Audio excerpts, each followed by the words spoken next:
12-year-old Mira Blake had been hiding alone for 26 hours. No food, no water, no way to call for help because she couldn't speak. Somewhere in the city, terrified and silent, and the only person who could find her was the man whose guards had frightened her into running. That's why 8-year-old Arden Blake grabbed Dominic Rourke's coat outside Wellington Academy, her small hand fisting forest green Italian wool, while his security detail froze in shock. Why she stood in front of the tattooed mafia boss who made hardened criminals nervous and refused to let go. Why she looked him in the eyes and said the words that would mobilize an entire criminal empire.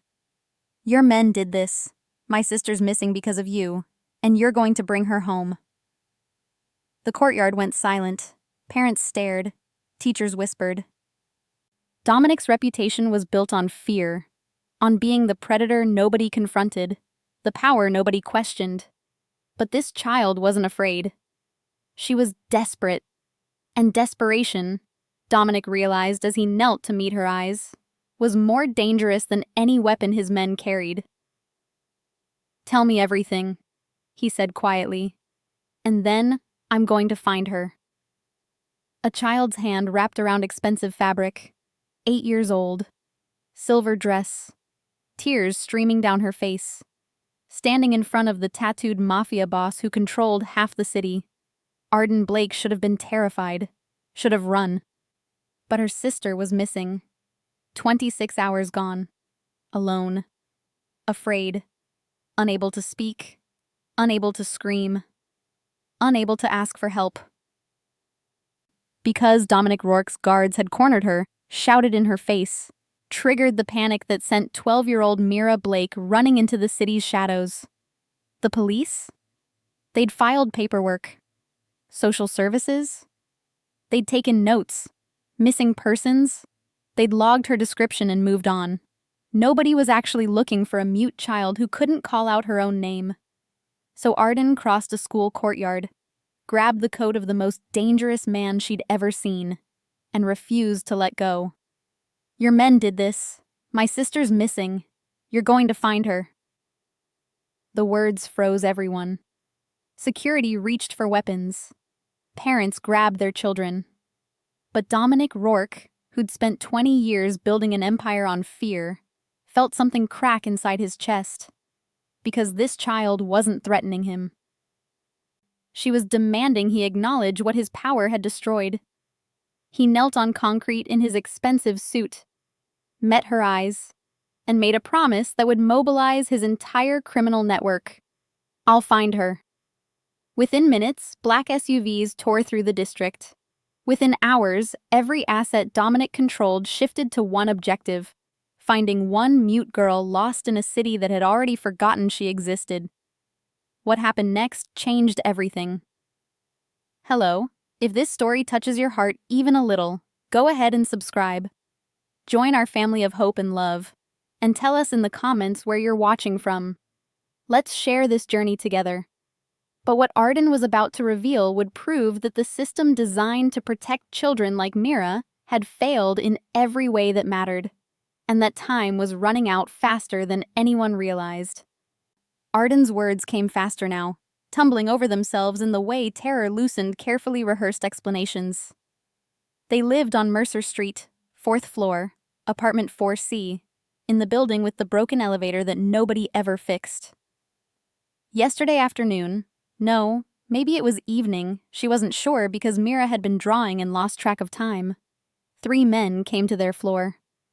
Big men in dark clothes who didn't knock, just pounded on doors and shouted about someone named Torres, who owed money and hadn't been answering calls. Dominic's hand made a slight gesture, and Kate appeared with a phone already recording, capturing every detail while Silas positioned himself to block the remaining witnesses from capturing anything on their own devices. The courtyard was nearly empty now. Just the core security detail, and 2 administrators who were pretending to supervise playground equipment while clearly listening to every word. Mira had been in the hallway, Arden continued, her small hands now twisting the fabric of her own dress instead of his coat. Their mother had sent her to check the mail, something she did every day at the same time because routines helped Mira feel safe in a world that was too loud and too fast and too overwhelming for someone who processed everything differently. The men had cornered her near the stairwell, not meaning to. Arden was careful to clarify this, as if worried about being fair to the people who'd terrified her sister. But Mira couldn't explain she didn't know Torres, couldn't tell them she was just getting mail, couldn't do anything except freeze and then run when one of them raised his voice. What Dominic was about to learn would force him to confront a truth he'd spent years avoiding. His empire didn't just extract money from the vulnerable. It traumatized them into silence. Dominic felt something crack behind his ribs, a sensation he hadn't experienced in years, not since he'd deliberately sealed off the parts of himself that registered civilian collateral damage as anything more than acceptable business costs. Mira had run down the stairs, out the back exit, into the maze of alleys and delivery corridors that connected the buildings on Mercer Street to the commercial district beyond. She'd been gone for almost 24 hours. The police had taken a report, filed it with all the other missing person cases that got processed through bureaucratic channels too slow to save anyone. Their mother had searched all night. Neighbors had helped, but Mira didn't respond to voices calling her name, didn't understand that people were looking for her, didn't know how to signal she needed help. She was just somewhere in the city, hiding from noise and strangers and the overwhelming terror that loud voices and aggressive movements triggered in her nervous system. Arden's voice finally broke on the last detail, the careful composure she'd maintained shattering as she whispered that Mira was afraid of the dark, that she didn't know how to ask for food, that she might be hurt, or sick, or worse. Dominic caught her as her legs gave out. This small girl who'd carried adult fear across a school courtyard to confront a man who made hardened criminals nervous. He lifted her easily, ignoring the way his security detail tensed at the vulnerability of the position, and spoke quietly enough that only she could hear. "I'm going to find your sister, but I need you to take me to your mother right now. Can you do that?" Arden nodded against his shoulder, her face pressed into the forest green fabric she'd grabbed minutes ago, and Dominic Rourke carried an 8-year-old girl toward the SUV, while his entire empire began mobilizing toward a single objective that had nothing to do with profit and everything to do with the humanity he'd thought he'd successfully eliminated. But what Mrs. Blake revealed about that day would prove that Dominic's men hadn't just frightened a child. They'd created a nightmare that legal authorities had dismissed as routine. The building on Mercer Street was exactly what Dominic expected. Worn brick facade, rusted fire escape, windows covered with security bars that wouldn't stop a determined burglar, but made residents feel marginally safer. The elevator was indeed broken, evidenced by the handwritten, "out of order" sign that looked months old, and the stairwell smelled like industrial cleaner failing to mask decades of accumulated grime. Arden led him up 4 flights while Cade and Silas followed at a careful distance, their presence drawing stares from residents who recognized expensive suits and predatory awareness when they saw it. Apartment 4C's door was already open when they reached the 4th floor, a woman in her mid-30s standing in the doorway with the kind of exhaustion that came from sleepless nights and helpless terror. Mrs. Blake's eyes went wide when she saw Dominic, recognition flashing across her face before settling into something harder, more resigned. She knew exactly who he was, knew what he represented, and the fact that her daughter had brought him here meant desperation had won over every survival instinct that told poor families to stay invisible to men like him. "Mrs. Blake." Dominic kept his voice low, aware of how many doors on this hallway were cracked open just wide enough for neighbors to monitor what was happening. "Your daughter told me what happened. I need you to tell me everything my men did, everything Mira did. Every detail you can remember." She hesitated, her hand gripping the doorframe like she might close it, might decide that whatever consequences came from involving Dominic Rourke were worse than losing Mira to the city's indifference. But Arden slipped past both of them into the apartment, and Mrs. Blake's shoulders sagged in defeat. "Come in, but your men stay in the hall." What the apartment revealed would tell Dominic more about the Blake family's struggle than any report ever could, and make the weight of his responsibility impossible to ignore. The apartment was small, meticulously clean despite worn furniture and walls that needed paint. Drawings covered every available surface, children's art in bright colors, depicting families and flowers and abstract shapes that suggested Mira communicated through images what she couldn't express through words. Dominic registered the details: medical bills stacked on a corner table, a pill organizer labeled with days of the week, textbooks suggesting Mrs. Blake was taking night classes while working multiple jobs. She told him everything. Garrett Vance and 2 men named Ricky and Marco had come looking for Luis Torres, a tenant who'd disappeared 2 weeks ago owing money to someone in Dominic's organization. They'd gone door to door, getting increasingly aggressive when nobody claimed to know where Torres had gone. Mira had been checking the mailbox when they'd started pounding on 4F, their voices echoing in the concrete stairwell, amplifying into the kind of noise that sent Mira into panic responses. Mrs. Blake's voice remained steady, factual, but her hands shook as she described finding the mailbox keys scattered on the floor, the back door propped open, Mira's jacket left behind despite the cold. She'd called police, filed a report, been told that 12-year-olds ran away all the time and usually came home within 48 hours. The officer had written down Mira's description, noted the communication disability, promised someone would keep an eye out. "I told them she doesn't run away," Mrs. Blake said, and now the steadiness was cracking, revealing the terror underneath. "I told them she runs to hide, that she'll stay hidden until she feels safe, that she can't ask for help or tell anyone where she is. They said they'd add it to the report." The words, "Mrs. Bounds," Blake said next would crystallize exactly what Dominic's empire had become, and force him to choose between the reputation he'd built and the child who'd grabbed his coat. Dominic felt his jaw tighten, that crack behind his ribs widening into something that might have been rage or shame or both. His people had done this. His debt collection protocols, his reputation for extracting payment regardless of collateral damage, his empire built on fear that made people like Mrs. Blake keep their heads down and pray they'd stay invisible. All of it had terrified a vulnerable child into the city's maze. "I'll find her," he said, and the promise carried weight that made Mrs. Blake's eyes fill with tears she refused to let fall.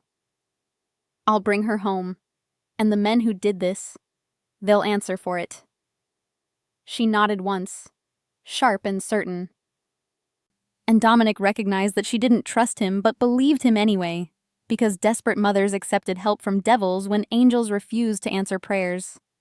But mobilizing his entire criminal network for one missing child would reveal something Dominic hadn't anticipated: how many of his people had been waiting for him to care about something beyond profit.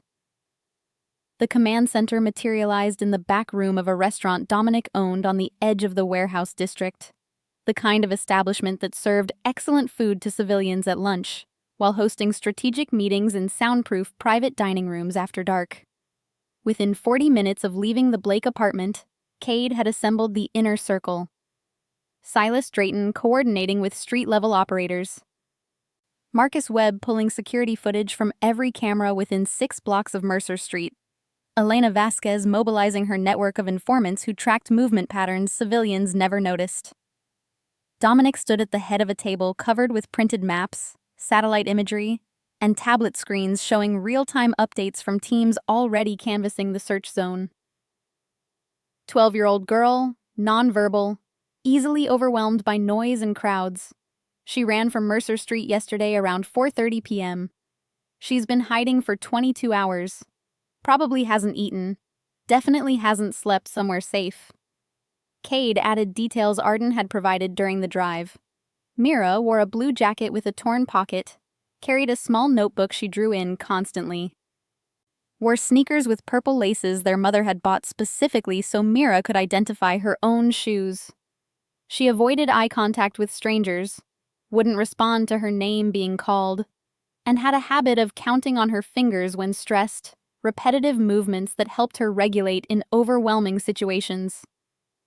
She's avoiding loud places, Silas noted, marking zones on the map with red pen, which means she's not near traffic corridors, probably not near the commercial district.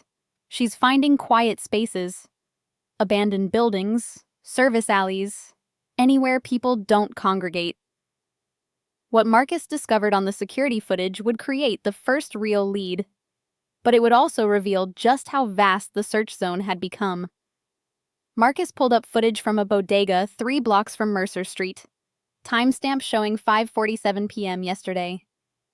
The grainy video showed a girl matching Mira's description moving quickly past the store's entrance, heading east toward the industrial zone where warehouses and shipping facilities created pockets of dead space between active businesses.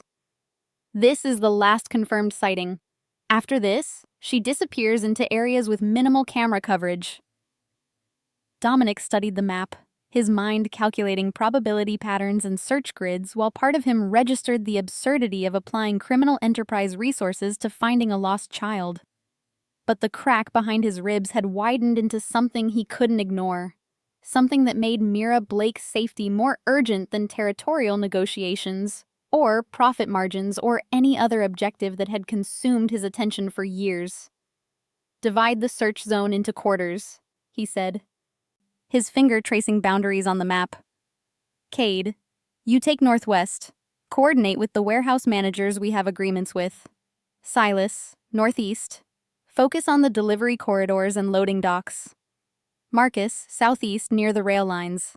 I'll take southwest toward the old manufacturing district.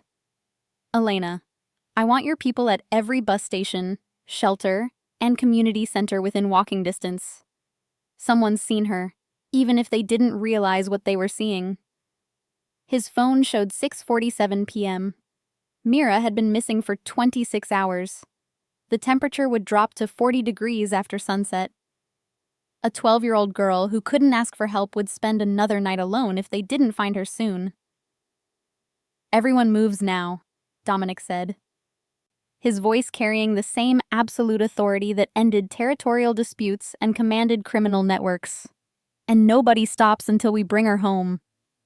The room emptied in synchronized efficiency, black SUVs pulling away from the restaurant in 4 directions, while Dominic stood alone at the table, staring at the map and wondering when finding a lost child had become more important than everything else he'd built his empire to protect.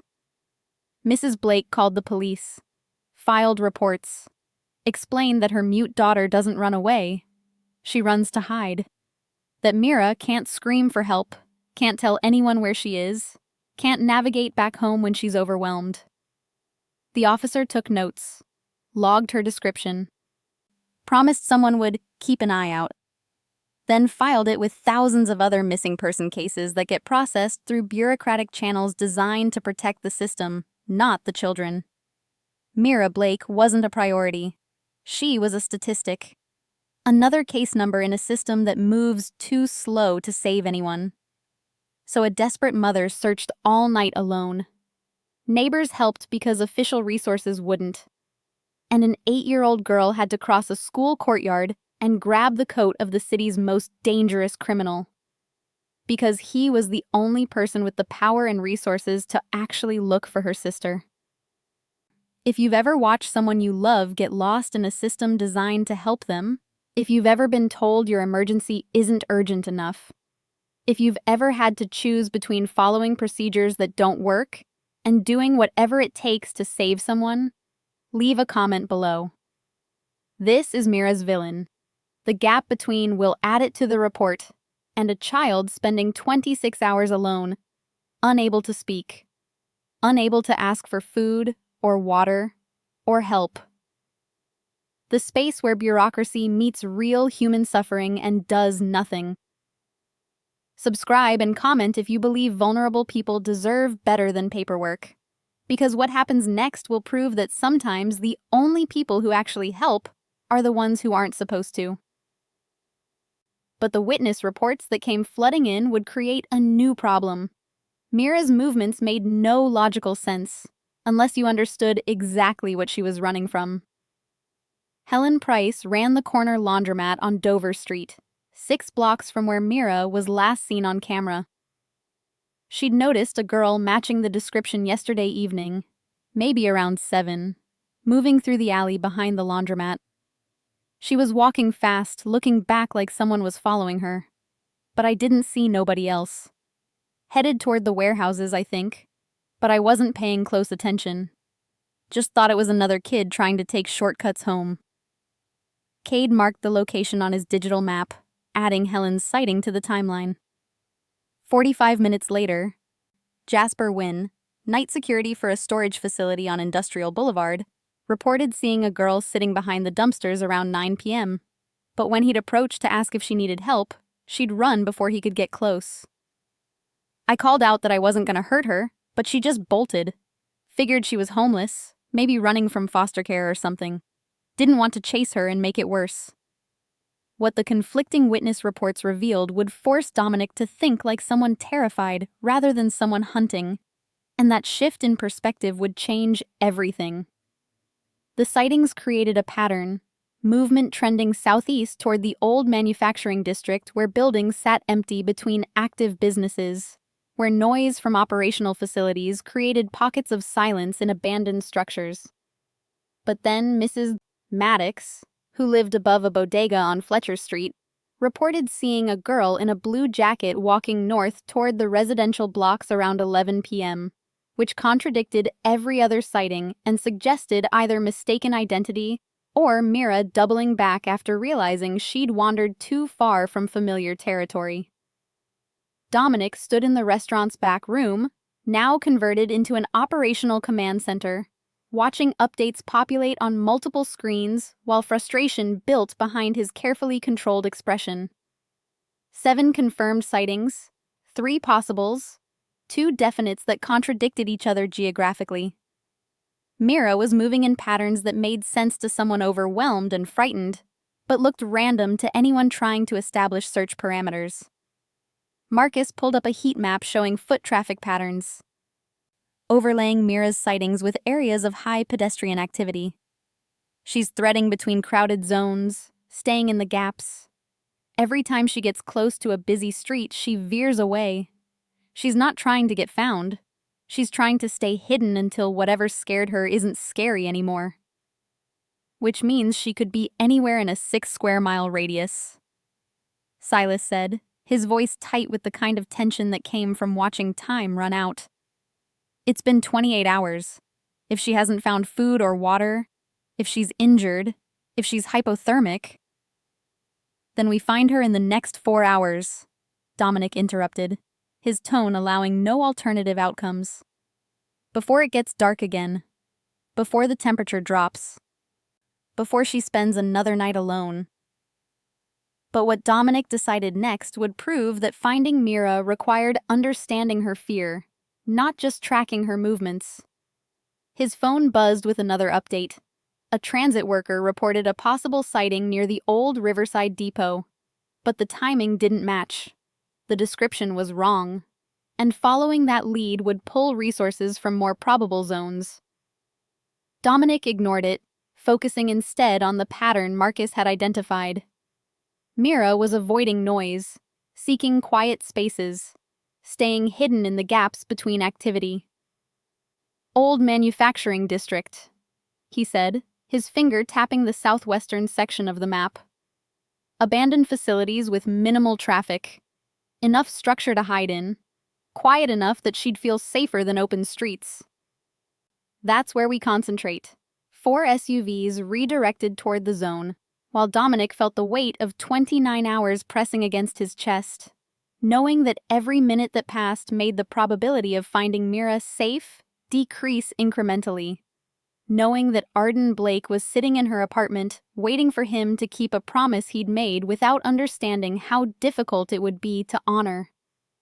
What Officer Stroud revealed about missing children with communication disabilities would provide the final piece of the puzzle and confirm Dominic's instinct about where Mira was hiding. Officer Vincent Stroud arrived at the command center with the kind of reluctance that came from cops who knew exactly who Dominic Rourke was and would prefer to maintain professional distance from criminal enterprises, even when those enterprises were ostensibly helping locate missing children. But Marcus had connections in the department, the kind built on mutually beneficial arrangements that kept certain investigations from progressing. And Stroud had been persuaded that his participation might accelerate an outcome everyone wanted. "I've reviewed the case file," Stroud said, his posture stiff, his eyes cataloging every face in the room and undoubtedly filing mental notes about which of Dominic's people he might need to remember for future reference. Missing persons with communication disabilities often follow predictable patterns. They seek familiar environments, avoid overstimulation, and tend to return to places associated with safety if they can't navigate back to primary residences. Dominic studied the officer, recognizing the careful neutrality of someone walking a line between civic duty and professional self-preservation. "She's been missing 32 hours. What does that timeline suggest? That she's either injured, trapped, or has found somewhere she perceives as safe enough to stay hidden." Stroud pulled up his own notes on a tablet, comparing them with the sighting map Marcus had constructed. "Your witnesses report she's avoiding crowds and main thoroughfares. That's consistent with sensory processing issues. Loud noises, bright lights, unpredictable movement, all of it would be overwhelming." "So she's looking for quiet," Silas said. "She's looking for control," Stroud corrected. "Somewhere she can regulate her environment, predict what's going to happen, feel safe from whatever triggered her flight response. For a 12-year-old who can't verbally communicate, that means small spaces, minimal stimulation, and probably somewhere she can see exits without being immediately visible herself." The profile Stroud provided would narrow the search to one location, but they'd have less than 3 hours of daylight to search 12 acres of abandoned industrial complex. The description narrowed the search parameters considerably. Not open warehouses with active loading docks, not residential areas with foot traffic and ambient noise. Somewhere abandoned but structured, quiet but sheltered, isolated but not completely cut off from the urban environment she'd recognize. "Old Riverside Depot," Dominic said, the location clicking into place with the same certainty he'd developed tracking territorial patterns and predicting competitor movements. "It's been partially demolished but not fully cleared. Delivery bays are accessible, loading docks create sheltered spaces, and there's minimal traffic because the demolition project is stalled in permit disputes." Marcus pulled up satellite imagery showing the depot's sprawling footprint. Multiple buildings connected by covered walkways, dozens of delivery bays and storage areas. Enough complexity that a thorough search would take hours. But it matched every criterion Stroud had outlined. Quiet, structured, controlled, isolated.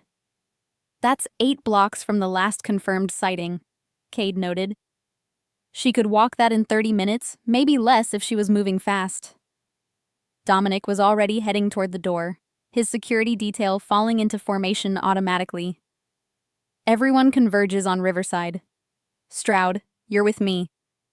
If we find her, having police present might make this official recovery instead of whatever story my enemies try to construct." The officer hesitated for only a moment before following, his expression suggesting he was making calculations about which outcome mattered more: maintaining distance from criminal enterprises or potentially saving a child's life. Civic duty apparently won, and Stroud moved toward the SUV while Dominic felt the crack behind his ribs widen further. Hope and dread mixing into something that felt dangerously close to fear. They had maybe 3 hours of daylight left. After that, finding a girl hiding in the shadows would become exponentially harder, and Mira Blake would spend another night alone in the dark. But finding Mira was only half the challenge. Convincing a terrified child who'd been hiding for 33 hours that it was safe to come out would require something Dominic hadn't used in years: genuine compassion. The Riverside Depot sprawled across 12 acres of partially demolished industrial architecture. its bones picked clean by salvage operations, while bureaucratic disputes kept the property in limbo between demolition and redevelopment. Dominic's team spread across the complex in coordinated search patterns, checking loading docks and delivery bays and storage areas that still had partial roofs despite missing walls and broken windows. 37 minutes into the search, Silas found fresh scuff marks on a concrete loading platform. Small footprints in dust that hadn't been disturbed by the construction crews who'd abandoned the site weeks ago. The trail led toward a delivery bay on the western edge of the property, a semi-enclosed space created by stacked shipping crates and a corrugated metal overhang that blocked most of the afternoon light. What happened in the next 20 minutes would prove that power without humanity was worthless, and that sometimes the most dangerous man in the city had to become the safest person a terrified child could trust. Dominic approached slowly, his movements deliberate and non-threatening, while signaling his security detail to hang back out of visual range. The space was exactly what Stroud had described: quiet, sheltered, controllable. Someone small could wedge between the crates and the wall, creating a hiding place that felt safe precisely because it was difficult to access. Mira. His voice emerged quiet, calm, without the authority he used commanding his organization. My name is Dominic. Your sister Arden sent me to find you. Your mom's been looking everywhere. They want you to come home. Silence answered him, but the quality of it shifted. Not empty absence, but the held breath quiet of someone listening. Someone present but unwilling to reveal themselves. Dominic crouched low, making himself smaller, less threatening, and caught the faintest movement behind the crates. I know you're scared. I know my men scared you yesterday, and I'm sorry that happened. They shouldn't have been yelling. They shouldn't have cornered you. They made a mistake, and you ran because that felt safer than staying. He kept his voice steady, factual, offering information without demanding response. Your sister's really worried.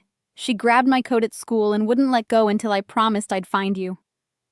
Another shift in the silence, curiosity perhaps, or recognition that someone had mentioned Arden specifically.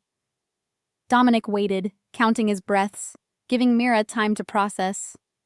Behind him, he could hear Cade coordinating quietly on his phone, probably calling Mrs. Blake to bring Arden to the depot. You're not in trouble, Dominic continued. Nobody's mad. Everyone just wants to know you're okay. But it's getting cold, and it's going to be dark soon, and your mom said you don't like the dark.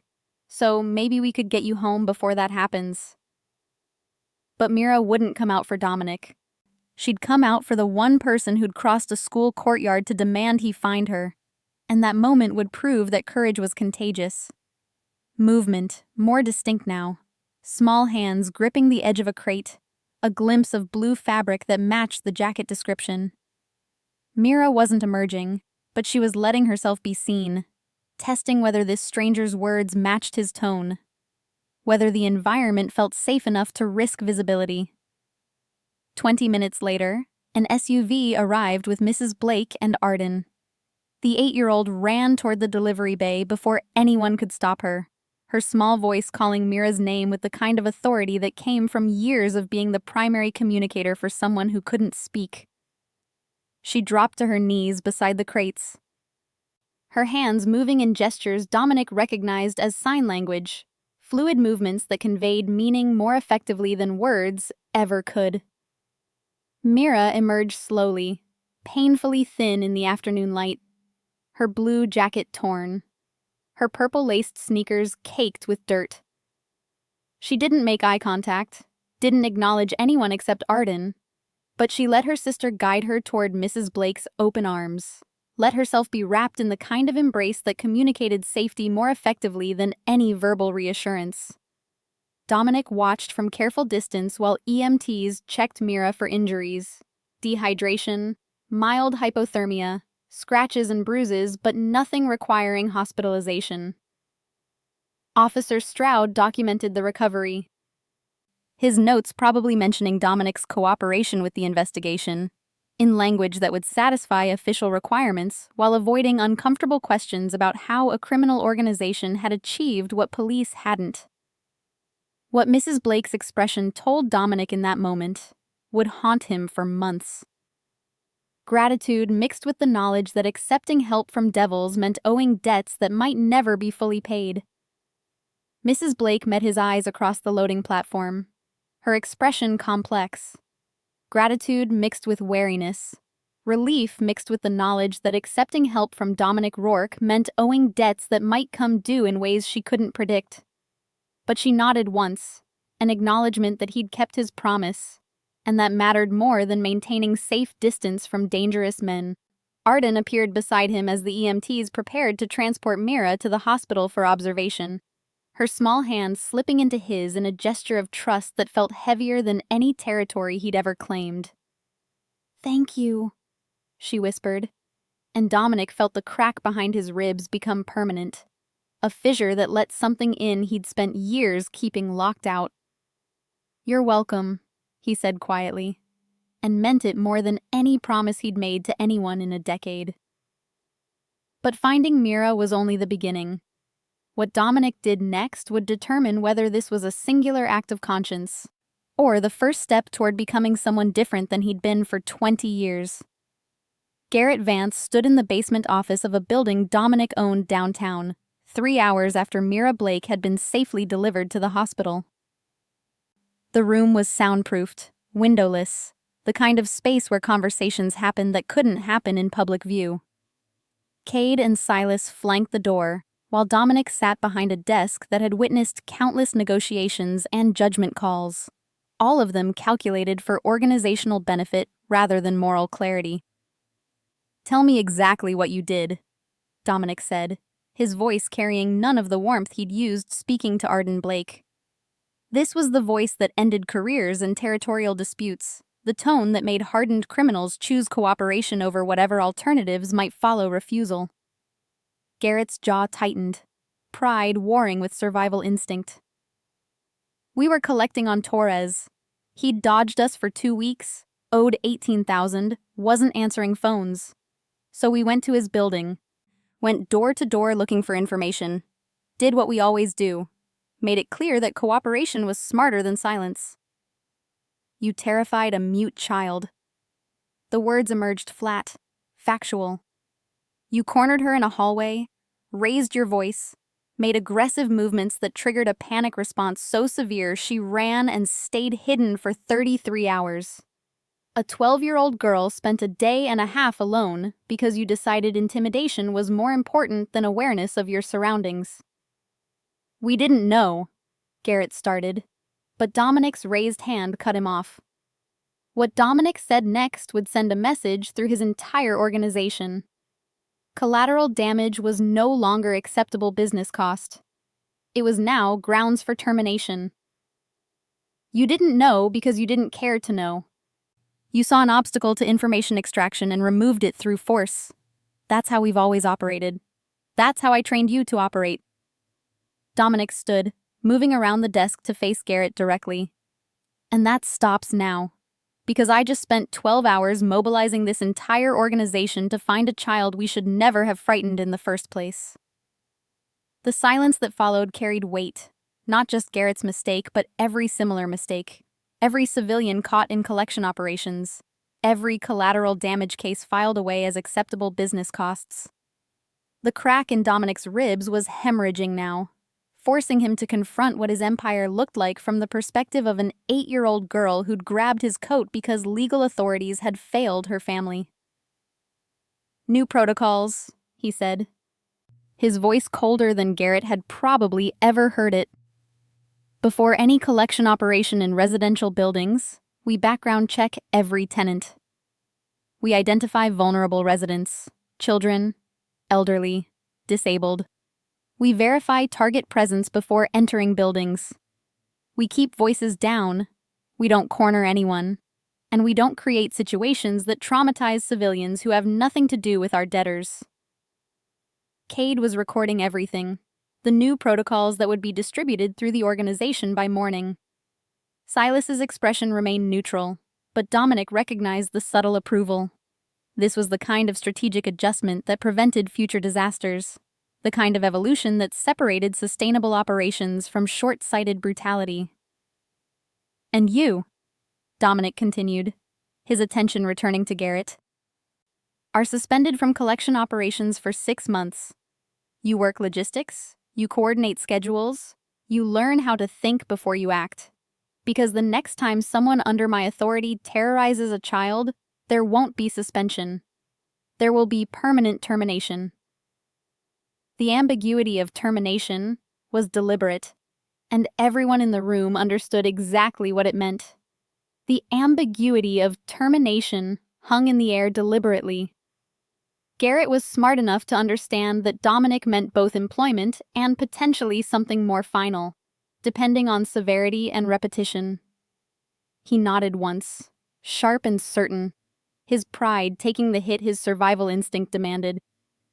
"Everyone out," Dominic said, and his inner circle emptied the room with synchronized efficiency, leaving him alone in the soundproofed space where he'd made countless decisions that prioritized profit over people.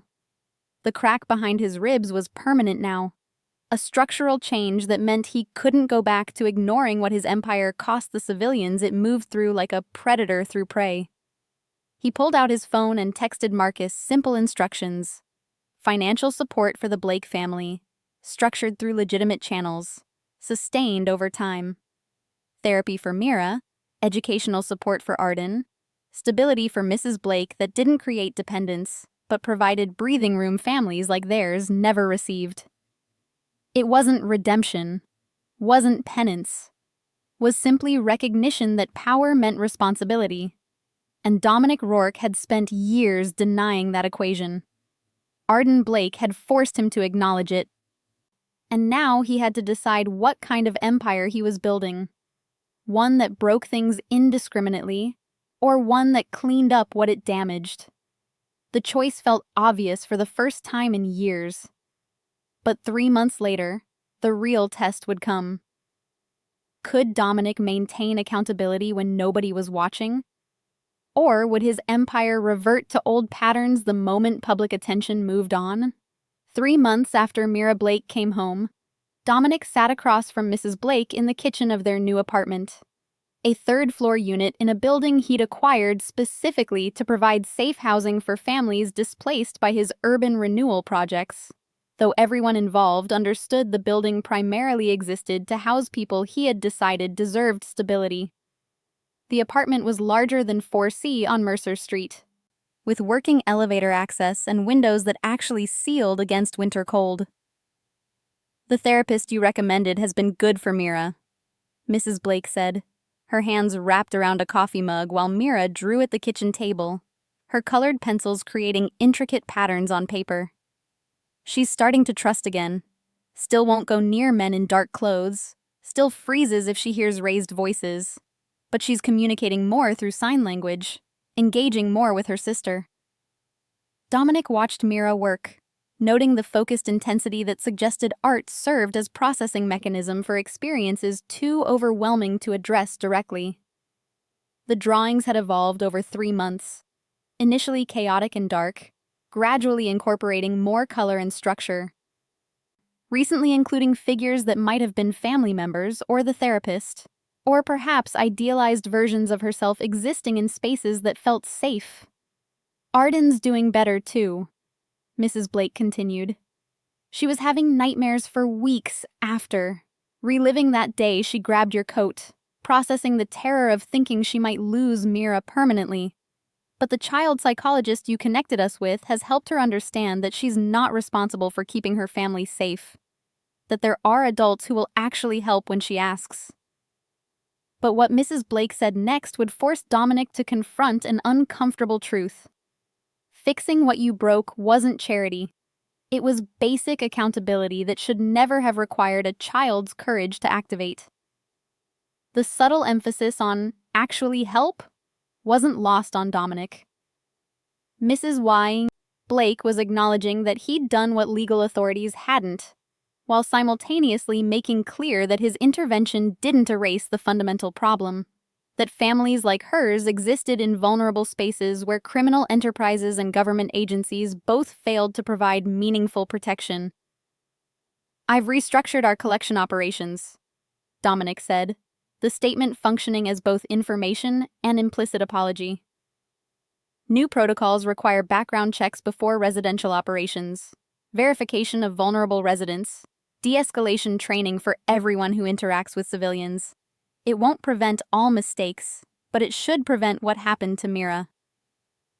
Mrs. Blake nodded slowly, her expression complex. "I appreciate that. But you understand why I can't be grateful, right? You fixed something your organization broke. That's not charity. It's basic accountability. And the fact that it took my daughter confronting you at her school for that accountability to exist means your empire wasn't designed to care about people like us until caring became unavoidable." The words landed with the force of truth Dominic couldn't deflect or deny. She was right. His entire operation had functioned on the premise that collateral damage was acceptable, that civilian fear served organizational goals, that power meant not having to care about consequences for people who couldn't fight back. Arden's courage had forced visibility onto something he'd deliberately kept invisible, and now he was retrofitting accountability into systems designed to operate without it. "You're right," he said quietly. "And I can't undo the years I operated differently. Can't fix all the damage that came before Mira. But I can make sure future operations don't create more children who run and hide because my people decided intimidation was more efficient than humanity." Mrs. Blake's expression softened fractionally. Not forgiveness, but acknowledgement that his words carried something resembling genuine recognition rather than performative remorse. "Then do that.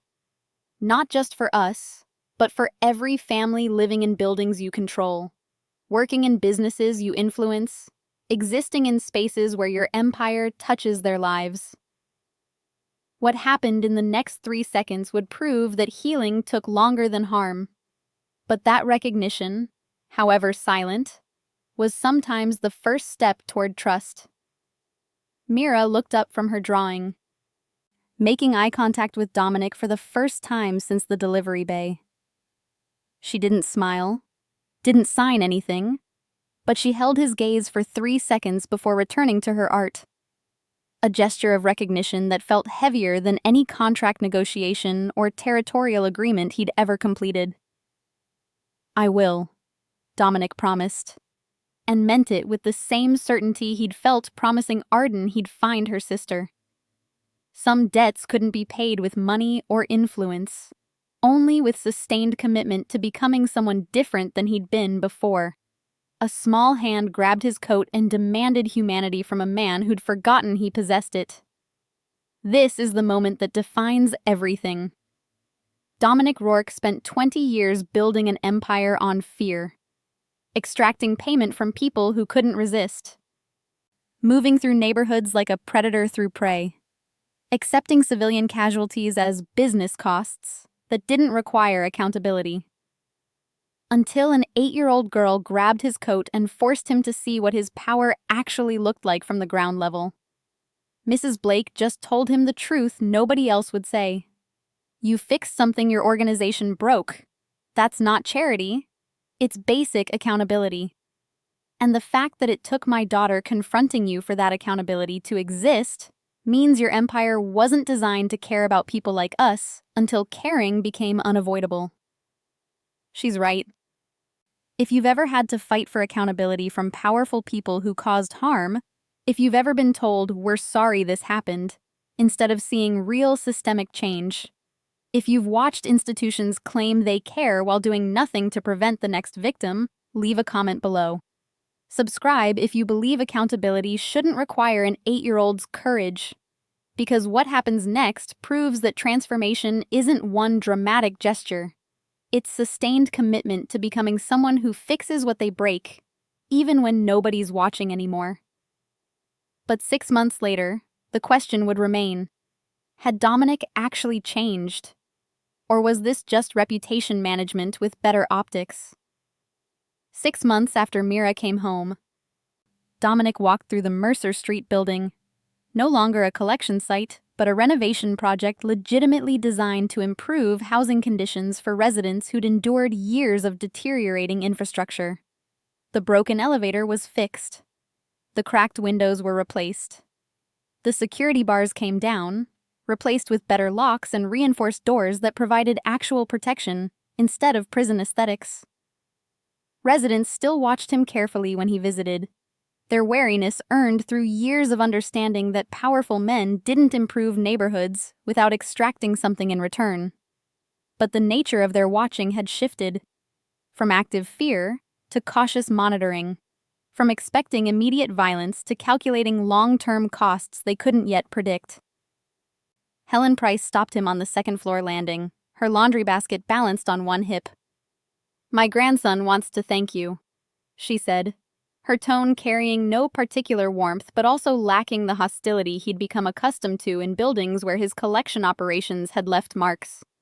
"He's 8, wants to be an architect, and ever since you got that tutoring program set up at the community center, he's been drawing building designs constantly." Dominic recognized the careful neutrality of someone offering limited gratitude while maintaining defensive distance.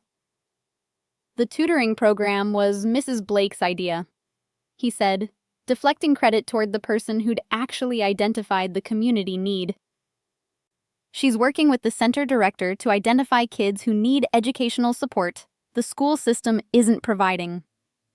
What Helen said next would capture the community's cautious hope and the skepticism earned through decades of broken promises from powerful men. Helen nodded slowly, processing this information through filters developed over decades, living in neighborhoods where promises were abundant and follow-through rare. "You planning to stick around long-term? Or is this renovation going to turn into one of those situations where the building gets fixed up and then rent triples, and everyone who lives here gets displaced?" The question was direct, unadorned by politeness or deference to his reputation. Dominic appreciated the honesty more than he would have appreciated empty gratitude. Rent stays controlled. Leases stay honored. The renovation improves conditions without displacing residents. That's written into the building management contracts. "I'm not interested in gentrification that pushes people out. I'm interested in stability that keeps families housed." "We'll see," Helen said, her skepticism earned through experience. "Men with money usually have angles. But I'll give you credit. You found Mira Blake when the police couldn't be bothered, and you didn't turn this building into a collection site after what happened. That counts for something, even if I'm not sure what yet." She moved past him toward the laundry room, and Dominic continued up the stairs, recognizing that community trust was built through sustained action rather than dramatic gestures. He wasn't a savior, wasn't trying to be. Was simply someone with resources attempting to clean up what his organization had broken, while acknowledging that broken things didn't become whole just because someone with power finally noticed the damage. But what Officer Stroud revealed about the official record would prove that Dominic's transformation, however genuine, would never fully erase what he'd built his empire to become. Officer Stroud appeared at the 4th-floor landing, his presence suggesting official business rather than social call. "The Blake case was officially closed last week," he said without preamble. "Mira's therapy records show significant improvement. Families stable. No indication of ongoing trauma that would warrant continued monitoring. Your name doesn't appear anywhere in the official report. Just a notation that community resources assisted in the recovery operation." Dominic recognized the favor being offered. Official recognition without official connection. Credit without documentation that could create legal complications. "I appreciate the discretion." "Don't appreciate it too much," Stroud said, his expression hardening. "This worked out because you actually brought her home safe.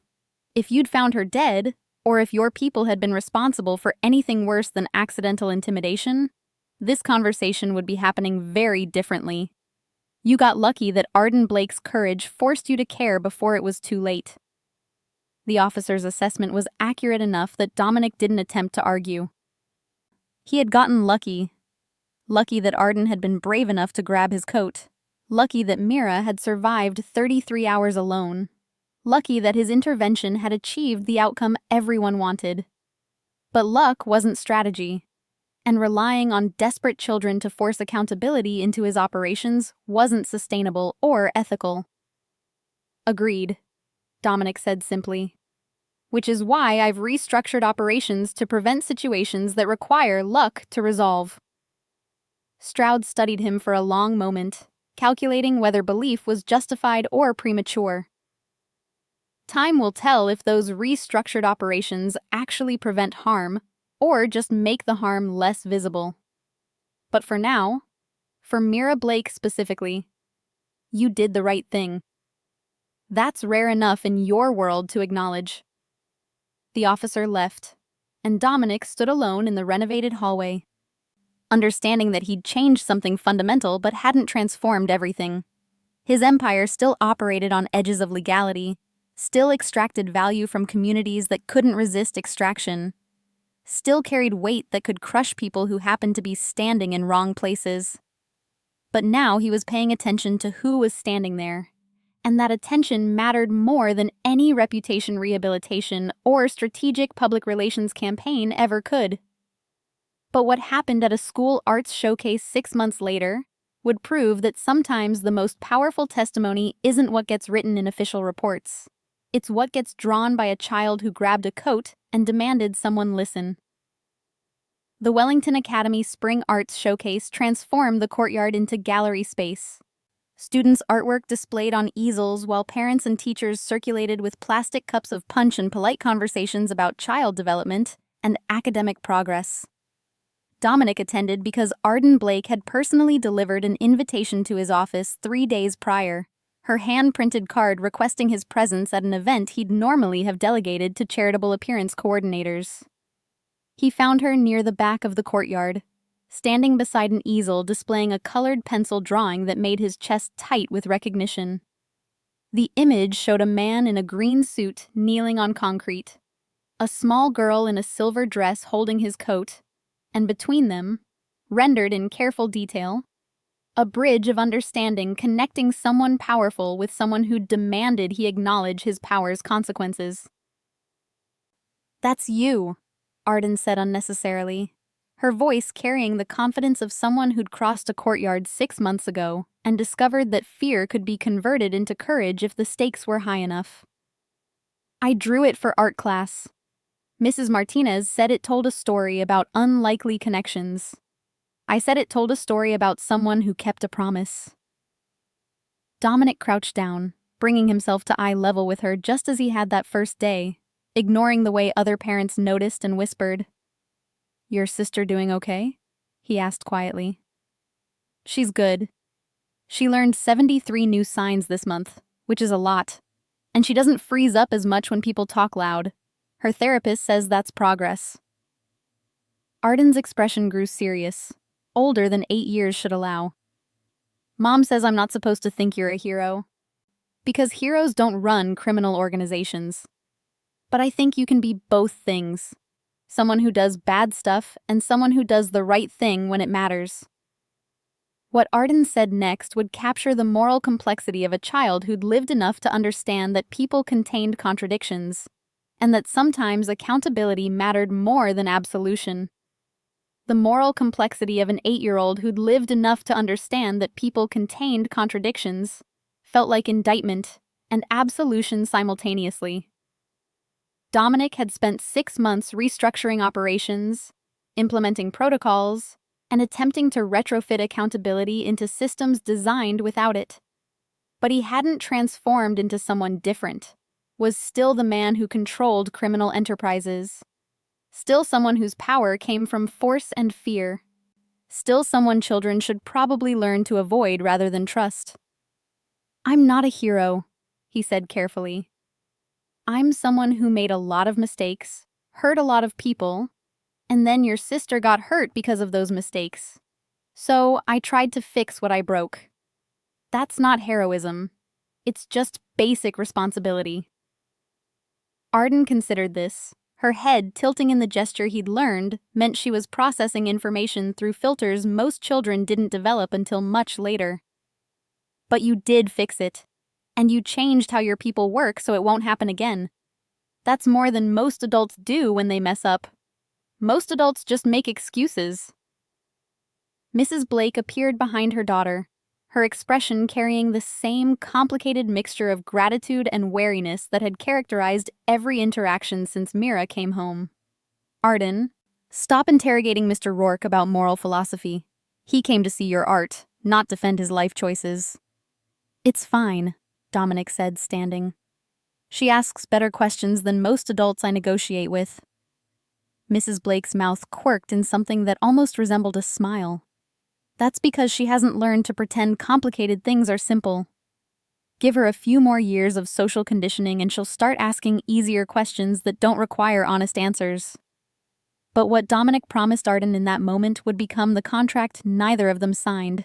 The understanding that accountability wasn't a one-time gesture, but a sustained commitment that transcended legal obligation. The three of them stood in the spring sunshine, surrounded by children's art and suburban parenting rituals, while Dominic felt the permanent crack behind his ribs settle into something he could live with. Not healed, but integrated. A reminder that power without accountability created casualties, and that sometimes it took a desperate child to force visibility onto damage powerful people preferred to ignore. If you ever need me again, he said quietly to Arden, the promise carrying weight he'd learned to honor. I'll come. Not because I'm a hero, and not to fix my reputation, but because you grabbed my coat and made me remember that I'm still someone who can choose to help instead of hurt. Arden nodded solemnly, as if he'd just signed a contract that both of them understood would be legally binding in ways that transcended documentation. Okay, but hopefully we won't need you. Because hopefully your new protocols mean nobody else's sister gets scared and runs away. Hopefully, Dominic agreed, and meant it with every restructured operation and implemented accountability measure he'd spent 6 months building. Then he walked back across the courtyard, past the easel displaying a child's drawing of unlikely connections, past parents who whispered about his presence, past the world that would always see him as predator first and reformed criminal second. But Arden Blake saw him as someone who'd kept a promise. And sometimes, that was enough to make trying to be better feel possible instead of futile. If you felt something while watching, please subscribe. That's how I know these stories mean something to you, even on your TV. Take a second to join our community of story lovers. Your support keeps this world of emotions alive.